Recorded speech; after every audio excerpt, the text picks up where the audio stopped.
গতকালকে আমাদের এলাকায় একটা ওয়াজ মাহফিল ছিল, যেখানে প্রধান বক্তা হিসেবে ছিল আবরারুল হক আসিফ ভাই। আসিফ ভাইয়ের ওয়াজ মূলত সবসময় ফেসবুক, ইউটিউব আর বেশিরভাগ সময় টিকটকে দেখে আসতাম, বাট আজকে একদম সামনাসামনি দেখার অভিজ্ঞতা হয়েছে। তো ভাবলাম আমি কেন একা ওয়াজ শুনবো, আপনাদেরকে একটু শুনাই সাথে করে। সো আসিফ ভাই ডিরেক্ট একদম মঞ্চে এসে বসে যায়, যেখানে প্রধান বক্তার আসন ছিল সেটা বরণ করে নেয়। এরপরে আমি গিয়ে আমার মাইক্রোফোনটা সামনের দিকে লাগাইতে চাইলে উনি বলে যে যেখানে মাইক্রোফোন রাখা আছে সেখানে লাগাই দাও, ওইখান থেকে সাউন্ড কোয়ালিটি ভালো আসবে। সো আমি ওখানে লাগাই দিয়ে চলে আসি ব্যাক। এরপর একদম সামনে সারিতে বসে একদম মনোযোগ দিয়ে ভাইয়ের ফজিলতপূর্ণ আলোচনা আমি শোনার জন্য রেডি হয়ে পড়ি। দুই সাইডে এত পরিমাণ ক্যামেরা ছিল আর সামনে এতগুলো মাইক্রোফোন, যে মাইক্রোফোনের ঠেলায় ভাইয়ের ফেসে আমি দেখতে পাচ্ছিলাম না সামনে বসে থেকে। যতটুকু বুঝলাম যে এইখানে শুধুমাত্র কথাই শুনতে হবে, ফেস তেমন একটা দেখা যাবে না। ফেস দেখতে হলে দেখতে হবে ইউটিউব, ফেসবুকে। যাই হোক, কথার বেশি না বাড়াই, মূল আলোচনায় চলে আসি। মেইনলি ভাই প্রথমে কোরআন থেকে বেশ সুন্দরভাবে তিলাওয়াত করে, তারপরে কোরআন থেকে বেশ কয়েকটা টপিকে কথা বলে। বেশিরভাগ সময় কোরআন থেকে আলোচনা করছে, কিন্তু কিছু কিছু সময় ইয়াং জেনারেশনকে মোটিভেট করার জন্য কিছু কথা বলছে, যেটা আমি আপনাদেরকে এখন শেয়ার করব। মানে আপনাদেরও মোটিভেট হওয়া উচিত আর কি।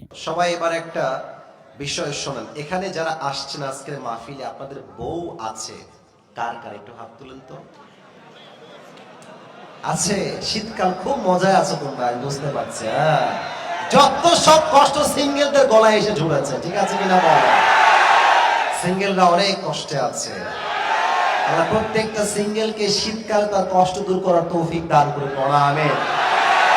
আব্বাজান, আপনার পায়ে আমার হাত। আল্লাহর ওয়াস্তে ছেলেকে বিয়ে দিয়ে দেন, আর দেরি করিলেন না। এই শীতকালে যার বউ নাই তার জীবনে আসলে কিছুই নাই গো যুবক ভাইরা। প্রত্যেকটা বাপকে আমি পায়ে হাত রেখে বলছি, স্লোগান হবে একটা, আমি বাপ তোকে বিয়ে দিব, আমি হালাল চাই, আল্লাহ জামিনে আমি হারাম নিয়ে বাঁচতে চাই না যুবক ভাইরা। বাপের কথা কি বলবো, সব ঝামেলা হচ্ছে মেয়েদের ভিতরে। মেয়েরা বলবে যে টাকা নাই, না টাকা থাকলে টাকলাকাও কিছু মেয়ে বিয়ে করে ফেলে যুবক ভাইরা আজকালকার বাংলাদেশে। আল্লাহ এই মেয়েদেরকে হেদায়েত দান করুন, সকলেই জবান খুলে পড়াবে। আর আরেকটা কথা বলবো, রাগ টাগ না করলে বলবো না, বলা যাবে না। রাগ করবেন না তো আপনারা কেউ আমার যুবক ভাইরা।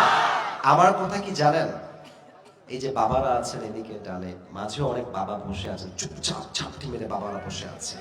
না ঠিক বলো না, আমি বলি, লেট মি টক।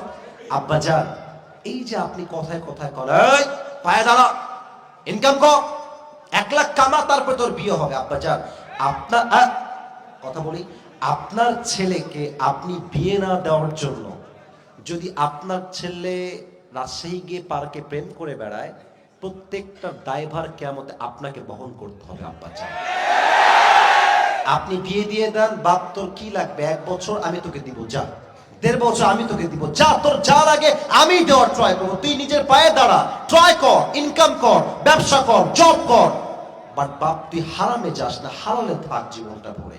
আমি বিশ্বাস করি এই স্লোগান যদি দেশের প্রত্যেকটা বাবার হয়ে যায়, ওয়াল্লাহে এই দেশের 80% যুবক জেনার থেকে বেঁচে যায় যুবক ভাই। আল্লাহ আব্বাজানদেরকে বোঝার তৌফিক দান করুন, সকলে পড়া আমিন। আর যারা মেয়ের বাবা আছেন, আপনারাও ভালো হয়ে যান। আপনারা ভালো হলে যুবকরা ভালো হয়ে যাবে যুবক ভাইরা।